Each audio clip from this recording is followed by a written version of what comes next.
In any case, you're welcome. Our final segment here, we've got our final guest. And for an interesting conversation, it is actor, executive producer, and also director Prince Tony Ogbetere, also known as Big Tony! Thank you. Welcome, man. Yeah, it's so good to have you here. He made his debut as a movie director with the movie What Goes Around. Apart from his jobs as an executive producer, I should let you know that Big Tony has starred in a potpourri of diverse projects as an actor. We just saw Fifth Avenue. What do you think say you didn't do? Take it easy. You like violence, that kind of thing you like. Yes, you should have been born. You should have been born in Niger Delta. No, I was supposed to have been born a man.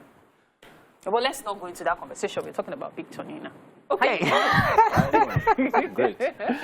Good to see you, man. Good to have you here. Yes. Let's talk about your endeavors in the Nigerian movie space. You've been around for quite a while. Yeah. How long exactly has it been? 25 years precisely. My gosh, I was thinking, I know I've seen you in several movies for several years. Yeah. Well, man, 25 years never crossed my mind. It's just one of those actors that you know is playing a major role in the industry. However, you just feel he will always be there, Sha. And he will always be there. Let's talk about the evolution from 25 years ago to now. What's different from before? Okay. When I started in 1997, that was the era where we were doing movies with better cameras. Our stories were not as cool as they are right now. We've received a little bit of training in terms of cinematography. So where we are right now is, for me, we have had a learning curve from then and now. And I can proudly say that the kind of things that I see on Netflix today that we do here in Nigeria. Fantastic. Yeah, fantastic. I wish we did this earlier. True. I wish we did this earlier. I believe that the industry would have had more respect than it has right now. When I started out in 97, for me, it was just a passion. I just wanted to do this. I was not looking for any fame. I was not looking for, if the money was going to come, I was going to do it. Of course, you have to feed your family. But somehow I got pressured out of the industry for 9 years because I got a regular job in another company, and I just couldn't turn down the job. Of course. But because of my passion for the business, you ended up back. I had to still keep my presence in the industry. And that's when I took on the new role as an executive producer.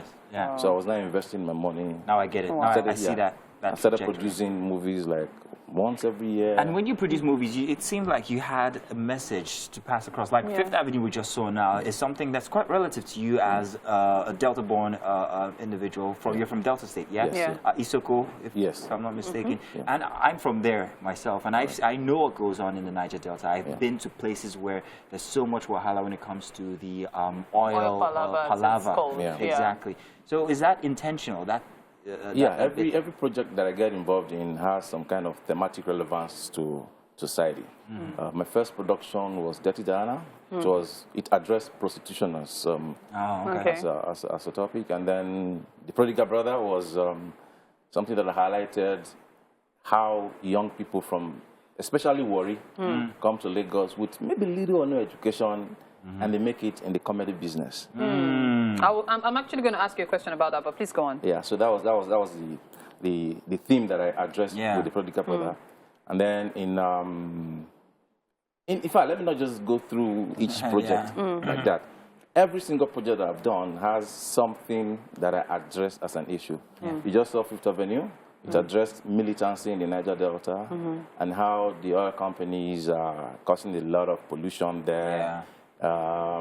You will see scenes in this movie where people go to farm, they plant their crops, and somewhere down the line there's a pollution, and then the crops are damaged beyond. And then the guys are like, this oil that we have, is it a curse or is it a blessing? I saw the Rachel Oniga part where she was like, this oil is safe. And then, you mentioned the comedy aspect. What I wanted to ask has to do with the fact that we have so many skits now. There have been people who have talked about how skits are now getting out of control. Like that guy that was abusing his girlfriend for supposedly catching her cheating, only for it to turn out to be a skit.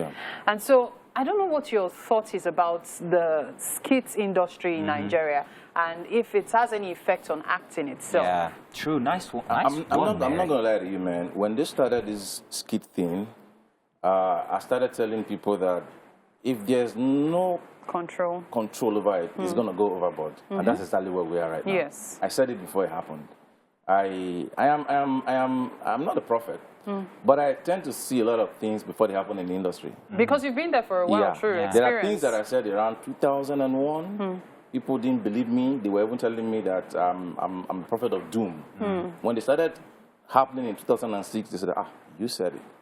Now, see, there has to be some kind of restraint in everything we do. I tell my comedian colleagues, that the guys that are close to me who are comedians, I tell them that, look, there are some jokes you don't crack. There are some jokes that are beyond what you say in public. If you're in a campus where you have students, there are jokes that are tailored for students. Now, if you go to a campus and you are cracking jokes that are beyond the level of students, you have gone overboard. There are some things that we should not put out there in our skits. Even our music. I have a serious quarrel with our artists. Music videos in particular and the as lyrics. far as I'm concerned, they debase the female child in our videos and even in our lyrics. You understand? So entertainment generally is supposed to pass a message across the society, and I believe that message should be positive. The message should help us build the society. The message should enable us to have a heritage that we can be proud of as a people, as Nigerians, as Africans. When you start doing skits where you put in some elements that exceed reasonable discretion, then you have gone beyond what it should be. And back to your question, how does that affect the movie industry? What it is doing to us is certain things that we thought we had outgrown. It looks like we are back to them again. You understand? And the reason is very simple. Majority of these guys who do these skits are not trained. No, it's just passion. It's just raw. Anybody that has a very beautiful phone with a camera that records is a skit maker. Is a skit maker. So, tell you what, Big Tony, let's do one of your material here, and then when we get back, we've got something very, very delicious. Maybe a question or two in the kitchen, but we'll be giving you something you're gonna like. So let's check this out. We'll be back. Bobby, I beg, as I tell you so, make it not vessel.